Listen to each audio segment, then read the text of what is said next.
Hello दोस्तों, मैं स्वागत करता हूं मेरे YouTube channel instructor Kishan sir. आज अपना first year electrician first year का थर्ड मॉड्यूल चलेगा। उसका नाम है wire joint soldering and underground cable. तो इसमें पहला क्वेश्चन शुरू करने से पहले आप मेरे चैनल को सब्सक्राइब करें, शेयर करें, लाइक करें। पहला क्वेश्चन है अपना 32 एम्पियर रेटेड केबल के लिए धारा वहन क्षमता क्या होगी यदि वह पुनः तार बांधने योग्य फ्यूज से सुरक्षित किया गया है। तो अपना फ्यूज कौन सा है? पुनः तार बांधने योग्य फ्यूज। इसी का दूसरा नाम है रिवाइवेबल फ्यूज। इसी का दूसरा नाम है रिवाइवेबल फ्यूज। तो इसका फ्यूजिंग फैक्टर होता है अपना 0.81। और मैं बात करूं एमसीबी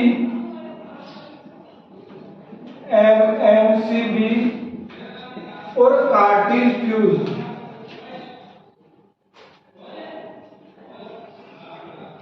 तो इसका फ्यूजिंग फैक्टर होता है अपना 1.23। दोनों चीज याद रखना। अभी अपने को क्वेश्चन में पूछा है पुनः तार बांधने योग्य फ्यूज।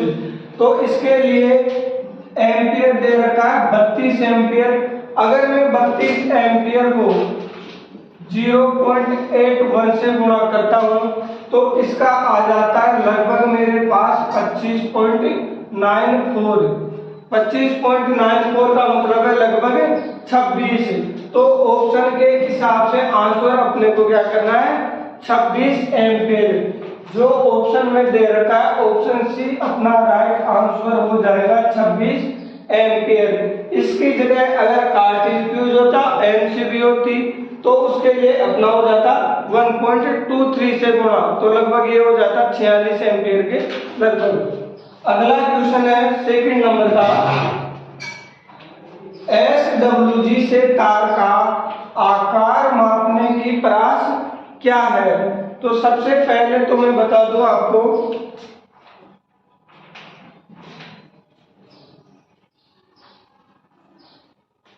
SWG का पूरा नाम होता है स्टैंडर्ड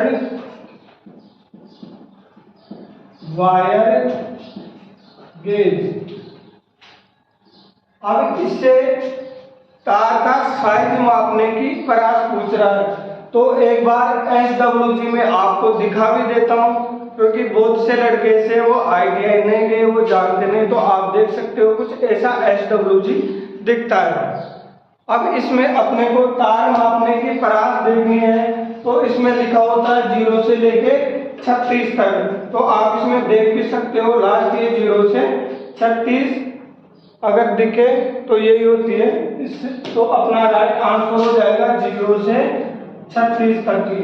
अब मैं बात करूं कि तार की मोटाई संख्या के साथ बढ़ती है या घटती है।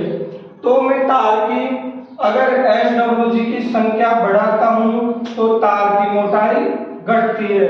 और प्रतिरोध का मान भी वही होता है। अगर संख्या कम है तो प्रतिरोध का मान भी कम होगा, संख्या ज्यादा है तो प्रतिरोध का मान भी अधिक होगा, क्योंकि पतले तार का प्रतिरोध हमेशा अधिक होता है मोटे तार की अपेक्षा। अगला क्वेश्चन है अपना, इस तार जोड़ का क्या नाम है? तो एक बार मैं आपको तार जॉइंट दिखा देता हूं। ये तार जॉइंट है, आप एक बार इसको ध्यान से देख ले। इसमें यहां देखोगे तो गांठ लगी हुई है। अब गांठ को ही हम इंग्लिश में बोलते हैं क्या? नोटेड। तो ये जॉइंट हो जाएगा अपना नोटेड टेप जॉइंट। या कई बार ये लिखा हो सकता है, ऐसे भी आ सकता है ऑप्शन में, गांठ युक्त टेप जोड़। लैंग्वेज कोई सी भी आए आपको पता रहेगा तो आंसर सही करोगे। ऑप्शन नंबर इसका बी राइट आंसर हो जाएगा। चौथा क्वेश्चन है अपना, गैल्वेनीकृत लोहे के लिए किस प्रकार के सोल्डरिंग फ्लक्स का उपयोग किया जाता है? ए ऑप्शन है रेजिन, बी ऑप्शन है जस्ता क्लोराइड, सी ऑप्शन है साल अमोनिया और डी ऑप्शन है हाइड्रोक्लोरिक अम्ल। तो गैल्वेनीकृत लोहे के लिए पूछ रहा है तो इसमें राइट आंसर हो जाएगा अपना हाइड्रोक्लोरिक अम्ल। कई बार ये सीधा HCl भी आपको लिखा हुआ मिल सकता है। अगला क्वेश्चन है अपना मात्रा उत्पादन और टिनिंग कार्य हेतु कौन सी सोल्डरिंग विधि का प्रयोग किया जाता है? ऑप्शन ए है डीप सोल्डरिंग, ऑप्शन बी है ज्वाला के साथ सोल्डरिंग, ऑप्शन सी है सोल्डरिंग आयरन के साथ सोल्डरिंग, ऑप्शन डी है सोल्डरिंग गन के साथ सोल्डरिंग। तो टिनिंग कार्य है तो टिनिंग कार्य के लिए हो जाएगा अपना डीप सोल्डरिंग।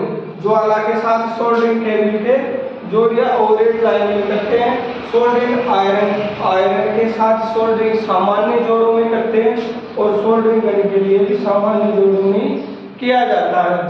अगला क्वेश्चन है अपना इस भूमिगत केबल में एक्स से इंगित भाग का नाम बताइए।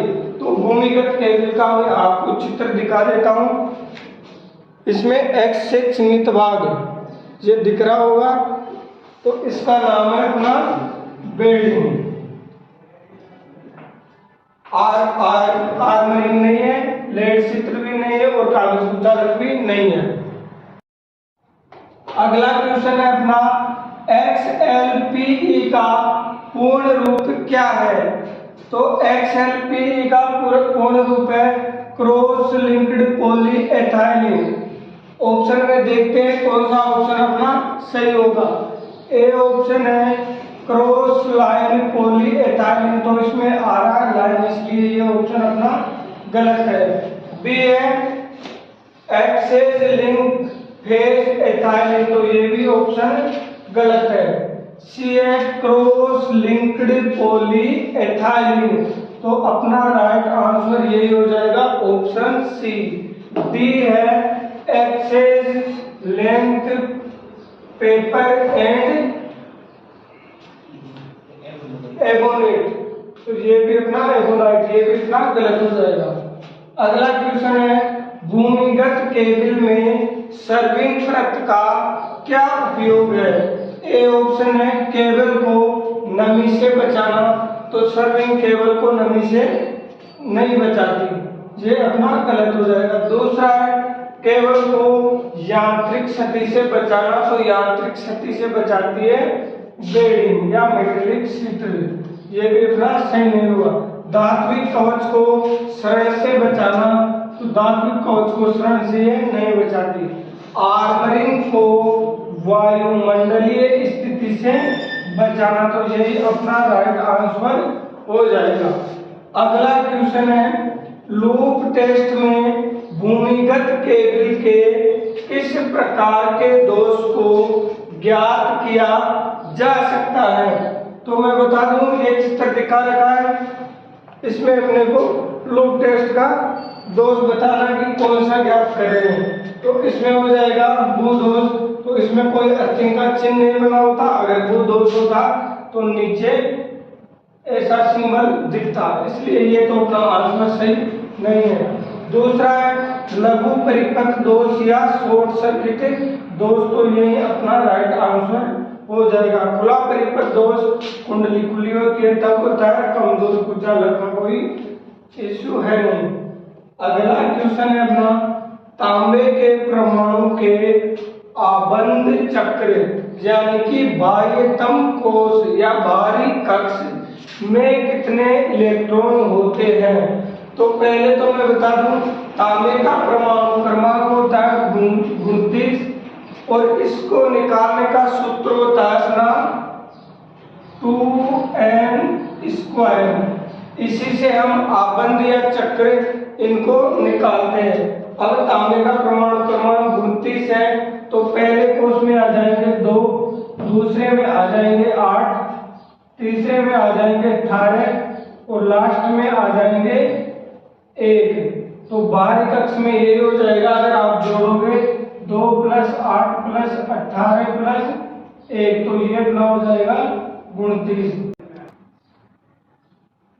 पहले में 2, दूसरे में 8, तीसरे में 18 और लास्ट में बचा कितना 1, तो यही अपना राइट आंसर हो जाएगा 1। अगला क्वेश्चन है नियन लैंप में विद्युत धारा का प्रभाव क्या कहलाता है। अगर मैं बात करूं उष्मीय प्रभाव, तो उष्मीय प्रभाव होता है उद्दीप्त लैंप में, तो ये तो अपना राइट आंसर नहीं है। दूसरा चुंबकीय प्रभाव, चुंबकीय प्रभाव होता है मोटर, जनरेटर, ट्रांसफार्मर इनमें। और तीसरा रासायनिक प्रभाव ये होता है सेल एवं बैटरी में। बचा कौन सा, गैस आयनीकरण प्रभाव, यही अपना राइट आंसर हो जाएगा। अगला क्वेश्चन है अपना कुचालक प्रतिरोध की इकाई क्या है। तो सबसे पहले तो मैं बता दूं आपको, प्रतिरोध की इकाई होती है ओम, प्रतिरोध की इकाई होती है ओम। ये पूछ रहा है कुचालक प्रतिरोध, तो देखो ए ऑप्शन है ओम, ओम नहीं है, B option kilo ohm, C option milli ohm और डी ऑप्शन मेगा ओम, क्योंकि कुचालक प्रतिरोध बहुत अधिक होना चाहिए और इसको हम मापते हैं मेगर से। कुचालक प्रतिरोध को मापते हैं मेगर से, और मेगा ओम की जगह आपको 10 की घात 6 भी लिखा हुआ मिल जाएगा। अगला क्वेश्चन है कौन सा विद्युत उपकरण अधिक अतिरिक्त धारा संरक्षण है। ए ऑप्शन है कार्टिज फ्यूज, बी ऑप्शन है पुनः तार बांधने योग्य फ्यूज, सी ऑप्शन है मिनिएचर सर्किट ब्रेकर और डी ऑप्शन है हाई रैप्चरिंग क्षमता फ्यूज। तो ये भी नहीं, ये भी नहीं, ये भी नहीं, इन तीनों की कैटेगरी एक है और इन तीनों का फ्यूजिंग फैक्टर होता है 1.23 और जो पुनः तार बांधने योग्य फ्यूज या रिवाइलेबल फ्यूज है इसका होता है 0.81। तो ये तीनों एक कैटेगरी के हैं और ये अलग का है, इसीलिए अपना आंसर हो जाएगा बी ऑप्शन, पुनः तार बांधने योग्य फ्यूज। अगला क्वेश्चन है सिरोपरी लाइन में चालक की लंबाई बढ़ाने हेतु किस प्रकार के जोड़ का उपयोग किया जाता है। पहला है स्कारफेड जोड़, तो ये बता दूं मैं आपको सबसे सुंदर जोड़ यही है, और लेकिन इस जोड़ में एक दिक्कत है, इससे यांत्रिक शक्ति इसकी बहुत कम होती है, इसलिए इसको काम में नहीं लेते। दूसरा है एरियल टेप जोड़, ये भी नहीं है। तीसरा है ब्रिटानिया टी जॉइंट, तो इससे हम अतिरिक्त धारा सेवा जुड़ाव के लिए इसको काम में लेते हैं, तो ये भी नहीं है। और बचा कौन सा, वेस्टर्न यूनियन जोड़, तो यही अपना राइट आंसर हो जाएगा। अगला क्वेश्चन है अपना एल्यूमिनियम चालक को सोल्डर करने हेतु किस प्रकार के सोल्डरिंग फ्लक्स का उपयोग किया जाता है। पहला है टेलो, बी ऑप्शन है केर अलाइट, सी ऑप्शन है जस्ता क्लोराइड, डी ऑप्शन है साल अमोनिया रोजिन। तो सबसे पहले तो मैं बताऊं फ्लक्स, इसमें अपना राइट आंसर हो जाएगा केरल लाइट। 17वां क्वेश्चन है अपना पिघले हुए सोल्डर को बार बार पिघलाने से क्या प्रभाव पड़ता है। ए ऑप्शन है टिन का भाग कम हो जाता है, बी ऑप्शन है शीशे का भाग कम हो जाता है, सी ऑप्शन है स्लग को बनाने से रोक देता है और डी ऑप्शन है जोड़ों पर असमान बहाव। तो इसमें आपका राइट आंसर हो जाएगा ऑप्शन ए, टिन का भाग कम हो जाता है। अगला क्वेश्चन है केबल के पीवीसी कुचालक का क्या होगा यदि अत्यधिक धारा लंबे समय तक बहती है। ऑप्शन ए है वोल्टेज पात घटेगा, ऑप्शन बी है वोल्टेज ड्रॉप घटेगा, ए दोनों ही नहीं होंगे, सी ऑप्शन है कुचालक प्रतिरोध बढ़ेगा, ये भी नहीं होगा, और डी ऑप्शन है कुचालक प्रतिरोध घटेगा। ऑप्शन डी आपका राइट आंसर हो जाएगा। अगला क्वेश्चन है, केबल बिछाने की कौन सी विधि संकीर्ण क्षेत्र हेतु उपयुक्त होती है? ए ऑप्शन है हवा में रेक, तो ये होती है अपने उत्पादन केंद्रों में। बी ऑप्शन है डक्ट पाइप, तो यही अपनी संकीर्ण या भीड़ भाड़ वाले क्षेत्रों में काम में लेते हैं। सी ऑप्शन है दोनों के साथ इसमें साधारण वायरिंग करते पीवीसी। डी ऑप्शन है सीधे जमीन में, तो ये संकीर्ण क्षेत्रों में नहीं करते। अगला क्वेश्चन है, इस भूमिगत केबल में एक्स से चिन्हित भाग का नाम बताइए। तो देखो एक्स से चिन्हित भाग ये वाला दे रखा है, तो इसमें आपका राइट आंसर हो जाएगा सर्विंग, ये है नहीं, बेडिंग है नहीं, आर्मरिंग भी नहीं है, ऑप्शन डी हो जाएगा लेड शिफ्ट। या आप इसकी ट्रिक याद रखना चाहो तो CIM, ये वाली ट्रिक आप याद रख सकते हो। Conductor, insulation, metallic sheath, bedding, armouring और सर्विंग। अगला क्वेश्चन है अपना, भूमिगत केबल के किस प्रकार के दोष को ज्ञात किया जा सकता है?